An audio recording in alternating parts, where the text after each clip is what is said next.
Welcome to my YouTube channel 0 to pi classes. बच्चों, आज हम लोग भौतिक विज्ञान के कुछ सवालों को और कुछ इम्पोर्टेंट एमसीक्यू को देखते हैं जो परीक्षा की दृष्टि से इम्पोर्टेंट है। चलिए देखते हैं। पहला है करा है वैद्युतशीलता। ठीक है बच्चों, वैद्युतशीलता एप्सिलॉन नॉट का एसआई मात्रक है। पहला है कूलम प्रति न्यूटन मीटर स्क्वायर, दूसरा है न्यूटन मीटर स्क्वायर प्रति कूलम स्क्वायर, तीसरा है न्यूटन प्रति कूलम, चौथा है न्यूटन प्रति वोल्ट प्रति मीटर स्क्वायर। ठीक है बच्चों, तो इसका क्या विकल्प हो जाएगा? यह परीक्षा की दृष्टि से यह इम्पोर्टेंट है, याद रखिएगा, यह एग्जाम में आ सकता है। ठीक है बच्चों, इसको अच्छे से तैयार करिएगा, मोस्ट इंपॉर्टेंट है। वैद्युतशीलता एप्सिलॉन 0 का क्या होता है मात्रक? कूलम स्क्वायर प्रति न्यूटन मीटर स्क्वायर, यानी इसका विकल्प क्या हो जाएगा बच्चों? ये इसका विकल्प ठीक हो जाएगा। ठीक है बच्चों, चलिए दूसरा देखते हैं हम लोग क्या कह रहा है। यहाँ पर दूसरा देखिए, कह रहा है कि 0 केल्विन ताप पर शुद्ध अर्धचालक है। 0 केल्विन ताप पर शुद्ध अर्धचालक की बात कर रहे हैं बच्चों। पहला है चालक हो जाएगा, दूसरा है प्रतिरोधक होगा, तीसरा शक्ति स्रोत होगा, चौथा विद्युत रोधी होगा। तो 0 केल्विन ताप पर शुद्ध जो अर्धचालक होता है बच्चों, क्या होता है? वो क्या होता है बताइए? यहाँ पर विद्युत रोधी होता है। ठीक है बच्चों, यानी इसका विकल्प क्या हो जाएगा? डी, इसका विकल्प सही रहेगा। ठीक है बच्चों, यह इम्पोर्टेंट है, याद रखिएगा। ये जो भी आपको न्यूमेरिकल यहाँ पर दिखा रहा हूँ एमसीक्यू, इसको अच्छे से तैयार कर लीजिएगा। चलिए तीसरा देखते हैं हम लोग। तीसरा कह रहा है कि वैद्युत धारा घनत्व जे तथा अपवाह क्षेत्र, ठीक है, अपवाह वेग VD में संबंध है। यानी जे धारा घनत्व में और अपवाह वेग VD में संबंध है। क्या है? जे बराबर NE/VD, दूसरा है जे बराबर NE बटा में VD, तीसरा है जे बराबर VT इंटू E बटा में N, और चौथा है जे बराबर NE/VD स्क्वायर। तो धारा घनत्व और अफवाह वेग में क्या होता है संबंध बच्चों? इसका क्या हो जाएगा? जे बराबर NE/VD, यानी कि इसका विकल्प ए सही हो जाएगा। ठीक है बच्चों, चलिए आगे हम देखते हैं। चौथा सवाल क्या कर रहा है यहाँ पर? चौथा कह रहा है कि समांतर क्रम में जुड़े 10 ओम के दो प्रतिरोधों का तुल्य प्रतिरोध है। पहला है 20 ओम का, दूसरा है यहाँ पर 10 ओम का, तीसरा है 15 ओम का, और यहाँ पर चौथा है 5 ओम का। तो ठीक है बच्चों, समांतर क्रम की बात कर रहा है 10-10 के। तो यहाँ पर हल करेंगे तो कितना हो जाएगा बच्चों?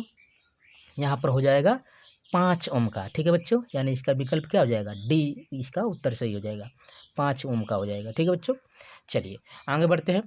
मोस्ट इम्पोर्टेंट यह क्वेश्चन है। ठीक है, 5वां, अच्छे से तैयार कर लीजिएगा।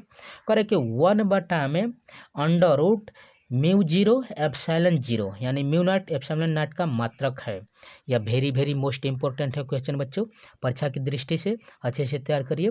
पहला है इसका विकल्प न्यूटन प्रति कूलम, दूसरा है मीटर प्रति सेकेंड, तीसरा है वेबर प्रति मीटर स्क्वायर, चौथा है फैराड। तो इसका क्या हो जाएगा बच्चों? इसका मात्रक मीटर प्रति सेकेंड हो जाएगा, यानी कि बी विकल्प इसका सही रहेगा। ठीक है बच्चों, तैयार कर लीजिएगा अच्छे से।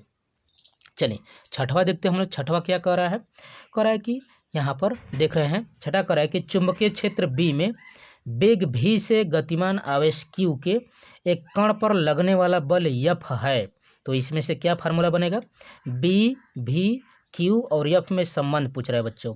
पहला है Q बटा में V इंटू बी, यहाँ पर कह रहा है V इंटू बी बटा में Q, तीसरा है Q V इंटू बी, चौथा है यहाँ पर V, Q और B सब इंटू में है। तो V यहाँ पर B और Q में क्या संबंध है बच्चों? और F बराबर क्या हो जाएगा? यहाँ पर VQB। ठीक है बच्चों, यानी इसका विकल्प सी रहेगा। उत्तर में आपका विकल्प सी आ जाएगा। चलिए बच्चों, अगला हम लोग देखते हैं 7वां, जो मोस्ट इम्पोर्टेंट है, अच्छे से तैयार करिए। कह रहे 7वां में चुंबकीय योमोत्तर तथा भौगोलिक योमोत्तर के बीच के कोण को कहते हैं। चुंबकीय योमोत्तर तथा भौगोलिक योमोत्तर के बीच के कोण को क्या कहते हैं बच्चों? पहला है नति कोण कहते हैं, दूसरा दिक्पात कोण कहते हैं, तीसरा ध्रुवण कोण कहते हैं, चौथा क्रांतिक कोण कहते हैं। चुंबकीय योमोत्तर और भौगोलिक योमोत्तर के बीच के कोण को क्या कहते हैं बच्चों? यहाँ पर दिक्पात कोण कहते हैं। ठीक है बच्चों, अच्छे से तैयार कर लीजिएगा। ठीक है, 8वां यहाँ पर देख रहे हैं। 8वां कह रहा है चुंबकीय आघूर्ण का मात्रक है। वेरी मोस्ट इम्पोर्टेंट क्वेश्चन है बच्चों, तैयार करिए इसको। पहला है यहाँ पर कह रहा है कि न्यूटन प्रति मीटर एम्पियर मीटर, दूसरा है एम्पियर मीटर स्क्वायर, तीसरा है यहाँ पर वेबर मीटर स्क्वायर और चौथा यहाँ पर हेनरी चुंबकीय आघूर्ण का मात्रक पूछ रहे हैं बच्चों। तो इसका क्या हो जाएगा, एम्पियर यहाँ पर मीटर स्क्वायर। ठीक है बच्चों, तो इन एमसीक्यू को अच्छे से तैयार कर लीजिएगा, परीक्षा की दृष्टि से मोस्ट इंपॉर्टेंट है। चलिए अगले क्वेश्चनों पर देखते हैं क्या है आगे। चलिए अगला क्वेश्चन देखते हैं। कह रहा है, ये मोस्ट इंपॉर्टेंट क्वेश्चन है, देख रहे हैं बच्चों, 3 नंबर और 4 नंबर के क्वेश्चन है, यह अच्छे से तैयार करिए। कह रहा है कूलाम का वैद्युत बल संबंधी नियम को लिखिए। ठीक है बच्चों, यह 2016 में पूछा जा चुका है और 2022 में भी पूछा जा चुका है। क्या कह रहा है बच्चों, कूलाम का वैद्युत बल संबंधी नियम क्या है। चलिए इसको हम लोग लिखते हैं। यहाँ पर लिखेंगे कूलाम का नियम। 1785 ईस्वी में फ्रांसीसी वैज्ञानिक कूलाम ने 2 आवेशों के बीच कार्य करने वाले बल के संबंध में एक नियम दिया, जिसे कूलाम का नियम कहते हैं। ठीक है बच्चों, इसको अच्छे से तैयार करिएगा। इस नियम के अनुसार यह अच्छे से तैयार करिएगा। करेक्ट, यहाँ पर यह नियम है, 2 स्थिर बिंदु आवेशों के मध्य लगने वाला आकर्षण या प्रतिकर्षण बल दोनों आवेशों की मात्राओं के गुणनफल के अनुक्रमानुपाती तथा उनकी बीच की दूरी के वर्ग के व्युत्क्रमानुपाती होता है। ठीक है बच्चों, क्या नियम है, 2 स्थिर बिंदु रहेंगे, ऐसे 2 स्थिर बिंदु रहेंगे, इस प्रकार से आवेश रहेंगे, या तो आकर्षण इनमें होगा नहीं तो प्रतिकर्षण होगा।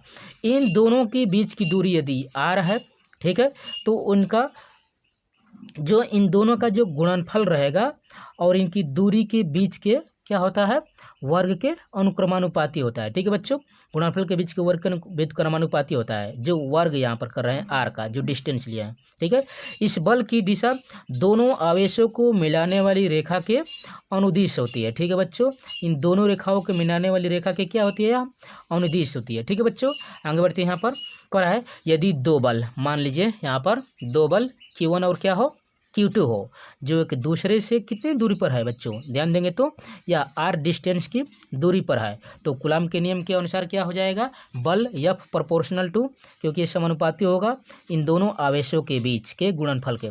ठीक है, तथा व्युत्क्रमानुपाती होगा इसका बल इनके बीच की दूरी के वर्ग के। ठीक है, तो यहाँ पर F proportional to Q1 Q2 तथा F प्रोपोर्शनल टू क्या हो जाएगा बच्चों, 1/r², क्योंकि दोनों F के बराबर है।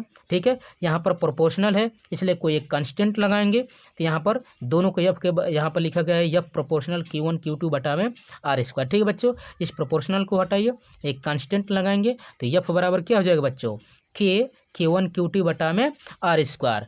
यहाँ पर जो K है इसका कहते हैं के अनुक्रमानुपाती नियतांक है, और के का मान क्या होता है बच्चों, 9 × 10⁹ न्यूटन मीटर स्क्वायर प्रति कूलाम स्क्वायर। ठीक है बच्चों, तो यहाँ पर रख देंगे के का स्थान पर, तो क्या हो जाएगा, F बराबर 9 × 10⁹ Q1 Q2/r² न्यूटन। मान लीजिएगा समीकरण आपका 2 है, 1 है, इसी को अच्छे से तैयार कर लीजिएगा, कितना ही नियम है। ठीक है बच्चों, यहाँ पर सॉरी कह रहा है, वाई अथवा निर्वात में के की कितना मान होता है, 1/4πε0 लिखा जाता है। ठीक है बच्चों, के का मान क्या होता है निर्वात के लिए, निर्वात व वैद्युतशीलता के लिए क्या होता है बच्चों, 1/4πε0, तो के का स्थान पर रख दीजिए, तो F बराबर हो जाएगा 1/4πε0 Q1 Q2/r² न्यूटन। ठीक है बच्चों, यहाँ पर अच्छे से तैयार करिएगा इसको, यहाँ पर इस प्रकार से मैं आपको बता रहा था। ठीक है, यहाँ से के का मान क्या रख रहे थे बच्चों, 1/4πε0 के स्थान पर, यहाँ पर इस के स्थान पर क्या रख रहे थे, 1/4πε0, यह बराबर क्या हो जाएगा, 1/4πε0 Q1 Q2/r²। ठीक है बच्चों, जहाँ कर कि ε0 को निर्वात या वैद्युत, ठीक है, वायु या निर्वात की वैद्युतशीलता कहते हैं। ठीक है बच्चों, जिसका मान कितना होता है, 8.85 × 10⁻⁻12 कूलाम स्क्वायर प्रति न्यूटन मीटर स्क्वायर होता है। ठीक है बच्चों, तो इसको अच्छे से तैयार कर लीजिएगा। ठीक है, चलिए अगले क्वेश्चन पर देखते हैं, यहाँ पर क्या है तो देखेंगे आगे।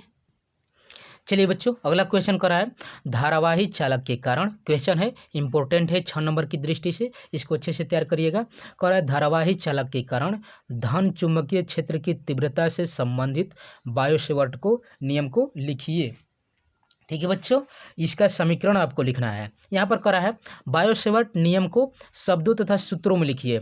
याद रखिएगा, देख रहे हैं परीक्षा की दृष्टि से मोस्ट इंपॉर्टेंट क्वेश्चन है जो हर बार पूछा गया। देख रहे हैं ना बच्चों, यहाँ पर 11 में, 17 में, फिर 17 में, 13 में, 18 में, 15 में, यह हर साल पूछा जाने वाला क्वेश्चन है। ठीक है बच्चों, चलिए तो यहाँ पर 6 नंबर के लिए देखते हैं क्या है। यहाँ पर लिखेंगे बायो-सेवर्ट का नियम क्या है। सन 1820 ईस्वी में बायो तथा सेवर्ट, दो वैज्ञानिक है बच्चों, बायो तथा सेवर्ट ने धारावाही चालकों द्वारा उत्पन्न चुंबकीय क्षेत्र का अध्ययन करने के लिए अनेक प्रयोग किए। इन प्रयोगों के आधार पर उन्होंने बताया कि सभी धारावाही चालक के एक अल्पांश यानी डेल्टा एल के द्वारा उत्पन्न चुंबकीय क्षेत्र में किसी बिंदु P पर क्षेत्र का मान डेल्टा बी निम्नलिखित बातों पर निर्भर करता है। और कौन कौन सी बातें हैं, यही उनका नियम था। पहला है चुंबकीय क्षेत्र डेल्टा बी चालक में प्रवाहित धारा आई के अनुक्रमानुपाती होता है। ठीक है बच्चों, यानी डेल्टा जो बी है प्रोपोर्शनल क्या होता है, धारा के। ठीक है बच्चों, दूसरा है कह रहा है कि चुंबकीय क्षेत्र चालक के अल्पांश की लंबाई डेल्टा एल के अनुक्रमानुपाती होता है। ठीक है बच्चों, यानी जो डेल्टा बी है यह प्रोपोर्शनल हो जाएगा किसके, डेल्टा एल के। ठीक है बच्चों, अगला नियम है यहाँ पर उनको देखेंगे। कह रहा है तीसरा चुंबकीय क्षेत्र अल्पांश की लंबाई तथा अल्पांश को उस बिंदु P से मिलाने वाली रेखा के बीच लगने वाले कोण की ज्या के अनुक्रमानुपाती होता है। ठीक है बच्चों, ज्या की क्या होता है, अनुक्रमानुपाती होता है, यानी delta b proportional to sine theta. ठीक है बच्चों, और चौथा क्या है, चुंबकीय क्षेत्र बिंदु P की अल्पांश से दूरी r के वर्ग के व्युत्क्रमानुपाती होता है। यानी जो चुंबकीय क्षेत्र से है डेल्टा जो बी है वो प्रोपोर्शनल हो जाएगा 1/r², यानी व्युत्क्रमानुपाती। अब इन चारों समीकरण को, या समीकरण 1 या समीकरण 2 या 3 और 4, इन चारों समीकरणों को मिलाते हैं बच्चों तो डेल्टा प्रोपोर्शनल टू हो जाएगा आई डेल्टा एल साइन थीटा बट्टा में r²। ठीक है, इसी संबंध को, ठीक है यह प्रोपोर्शनल में है, याद रखिएगा, इसी संबंध को क्या कहते हैं बच्चों, बायो-सेवर्ट का नियम कहते हैं। अब उन्होंने इसके लिए कुछ यहाँ पर बताया। देखिए अगला क्या कर रहा है यहाँ पर, ध्यान से यहाँ पर कह रहा है कि यदि चालक कहाँ हो, निर्वात अथवा वायु में स्थित हो तो यह हो जाएगा इस प्रकार से डेल्टा बी, जो यह कांस्टेंट है बच्चों, इस कांस्टेंट को हटाएंगे, μ0 बटा में क्या लिखेंगे 4π। ठीक है बच्चों, μ0 बटा में 4π, और यह पूरा ऐसे लिख देंगे आई डेल्टा एल साइन थीटा बटा में r²।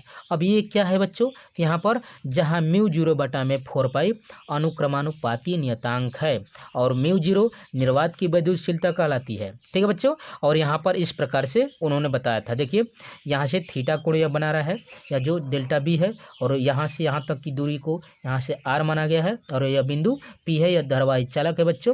ठीक है, यहाँ पर P डैश है, और यह दूरी डेल्टा एल है, और धारा क्या बन रही है, I बन रही है। यहाँ से करेंगे, यदि I को एम्पियर में तथा डेल्टा एल को r मीटर में लिया जाए तो इसका मान क्या हो जाएगा, 4 × 10⁻⁷ न्यूटन प्रति एम्पियर स्क्वायर। ठीक है बच्चों, और μ0 की बीमा क्या हो जाएगी, ml T⁻2 A⁻1 होती है। ठीक है बच्चों, तो यह किस नियम के आधार पर होता है, यहाँ पर दाएं हाथ की हथेली के नियम के अनुसार होता है, अथवा मैक्सवेल के दक्षिणावर्त पेंच के नियम के द्वारा इन्होंने इसका नियम बताया था। ठीक है बच्चों, तो याद रखिएगा। चलिए देखते हैं आगे क्या है। चलिए बच्चों अगला देखते हैं, एक और क्वेश्चन कह रहा है लॉरेंज बल क्या होता है। ठीक है बच्चों, लॉरेंज बल क्या होता है, यानी लॉरेंज बल किसे कहते हैं। तो किसी चुंबकीय क्षेत्र में, ठीक है बच्चों, किसी चुंबकीय क्षेत्र में गतिमान आवेशित, ठीक है, गतिमान आवेशित कण यानी इलेक्ट्रॉन पर लगने वाले चुंबकीय बल को क्या कहते हैं बच्चों, लॉरेंज बल कहते हैं। यदि Q आवेश v वेग से चुंबकीय क्षेत्र B की दिशा में थीटा कोण पर गति करे तो उस पर कार्य करने वाला लॉरेंज बल F बराबर होता है BQ साइन थीटा। ठीक है बच्चों, और बल की दिशा V तथा B दोनों के क्या होती है, लंबवत होती है। ठीक है बच्चों, तो यहाँ पर याद रखिएगा यह लॉरेंज बल मोस्ट इम्पोर्टेंट है, यह हर बार पूछा जा रहा है। ठीक है, 2020 में यह पूछा जा चुका है, देख रहे हैं 2018 में पूछा है, 2015 में पूछा है, तो इसको अच्छे से तैयार कर लीजिएगा। ठीक है बच्चों, तो thanks for watching my video. यदि यह वीडियो अच्छा लगे तो लाइक कीजिए, शेयर कीजिए, सब्सक्राइब कीजिए। जय हिंद।